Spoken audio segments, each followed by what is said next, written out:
ও উন্নয়ন শোভাযাত্রা করবে ক্ষমতাসীন আওয়ামী লীগ। বিকেলে রাজধানীর ৭ রাস্তা থেকে মহাখালী পর্যন্ত উন্নয়ন শোভাযাত্রা কর্মসূচি পালন করবে ঢাকা মহানগর উত্তর আওয়ামী লীগ।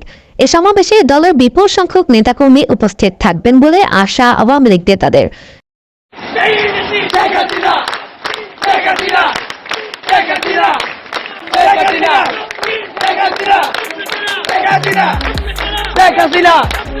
বিজয়ের মাসে আওয়ামী লীগের বিশাল প্রতিবাদ মিছিলের ঘোষণা। শেখ হাসিনা খুব শীঘ্রই দেশে ফিরে আসার আশ্বাস দিলেন সোহেল তাজ। ডিসেম্বরের বিজয়ের মাসে আওয়ামী লীগের নতুন বিক্ষোভ মিছিলের ঘোষণা দিয়েছে সাবেক স্বরাষ্ট্র প্রতিমন্ত্রী সোহেল তাজ। তিনি জানিয়েছে 16 ডিসেম্বরকে কেন্দ্র করে আওয়ামী লীগের বিশাল কর্মসূচি হাতে নিয়েছেন। সোহেল তাজ আরও বলেন, আমার বাবা তাজউদ্দিন আহমেদ ছিলেন বঙ্গবন্ধুর ঘনিষ্ঠ সহচর এবং আওয়ামী লীগের অন্যতম প্রতিষ্ঠাতা। আমি নিজেও আওয়ামী লীগের একজন কর্মী। দলের দুঃসময়ে আমি পাশে ছিলাম এবং থাকব। বিজয়ের মাসেই শেখ হাসিনা দেশে ফিরে আসবেন। আওয়ামী লীগের এই কর্মসূচি দেশের রাজনীতিতে নতুন দিক উন্মোচন করতে পারে বলে মনে করছেন দলীয় নেতাকর্মীরা।